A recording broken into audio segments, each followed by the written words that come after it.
let's talk about what one Teofimo Lopez said. You know, after the aftermath of the Gervonta Tank Davis fight, we all know that Teofimo Lopez lost to George Kambosos in devastating fashion. Got dropped, got beat down. Then after the fight, he talked about all the different things going on in his life. Uh, then he talked about how he really is squeezing down to 135. He really needs to be at 140. So now he's saying that he's gone to 140 and he's no longer at 135. He said there ain't no fighters there no more since he left the division. Then T.O. sitting here saying that everybody want to be undisputed. I started the undisputed stuff. Then he says that nobody can beat Tank. So I guess I gotta beat Tank. So, bruh, so tell me, bruh, what's going on with Teofimo Lopez right now, man? Give me your armchair psychology right now of one of the better talents in boxing right now. Because I got to give T.O. his props. Up until that Kambosos loss, I feel like T.O. was one of those fighters that we all saw and still may possibly be an absolutely great fighter who we could see going to 140 and 147 at one point. Ooh. But ever since that L that he took to George Kambosos, I feel like a lot of fans are looking at T.O. sideways. And not to mention, again, even with T.O., he's sitting here saying that Rolly won every round, which I don't think any fan would agree with that. So give me your take, bro, on Teofimo Lopez, man, and how he's sticking and moving right now in the George Kambosos aftermath. It's funny, man. I thought this came to my head, and I'm gonna try to translate it into words real quick, just on his name, T.O. Uh-huh. The other T.O. that I feel like was one of the greatest to ever play wide receiver. In Dallas Cowboy, Philadelphia Eagles. Yeah, I mean, amazing talent, bro. But he got in his own way. You know what I'm saying? He got in his own way, and I ain't gonna even whatever mental space and whatever, he got in his own way, and he got in the way of his talent. And that's far as that comparison goes. Just T.O. that just went to T.O. and I'm like, whoa. Both of them were tripping. Both of them was great with with crazy upside. But here goes something that I thought you were gonna do as a pod quarter today. I thought you do this. Because they asked this man about was something, bro, in boxing. Was he gonna or do he feel he has to fight Tank and beat Tank, or do this or do that to enhance his career or to prove himself, or fight? I can't even remember the exact quote, or if it was fight the Kambosos winner, fight Kambosos again, or Vince's loss, whatever it was. It was something after he said what he said about Tank, where he don't want to beat him. I think. But he said, me. He said, I'm already great. I've proven that. I'm already great. Now all I got to do is add the EST. I might have. You know how you take your phone and you power off? I might have powered my phone off. Bro, we call that in psychology delusions of grandeur. Bro, this guy. I'm not in the space he's in, bro. In the space he's in, I'm not sure. I'm not sure about his mental capacity, or I'm not sure about his. This man could, and this ain't even a joke, bro. I'm just saying on the tip of.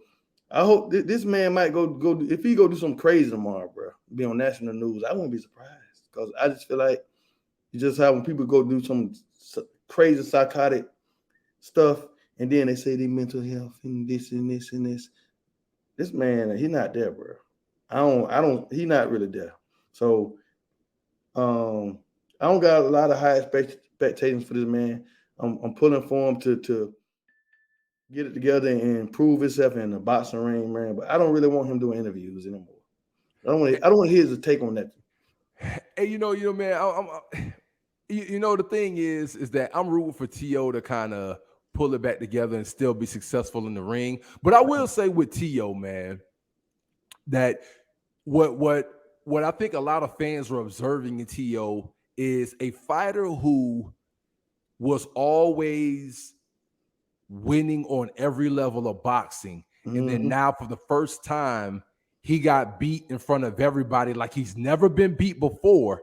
And it's such a humbling experience. And But everybody, yeah, exactly. And that's the thing. Everybody doesn't know how to handle a humbling experience and become more humble and learn from it and grow and be better. And what we're seeing from Teofimo Lopez is it's always a dicey thing to trust a fighter who, once they lose, it starts to sound like they're not really taking full responsibility for their actions, and they're not being accountable and just giving the other person props for being better. Like what he was saying about Wilder when Wilder lost, because Wilder had this whole, he went through all of this, right? With you know, a lot of things. Well, he lost with Fury. I'm like, you know what? You know that, and now look at Tio now. That might be sound advice, bro, because at the end of the day, nobody give a fuck. Right. We don't care as fans. We want to see what you're gonna do next, and that's how I feel about Tio. What are you gonna do next? I want to hear about none of that bullshit. What are you gonna do next?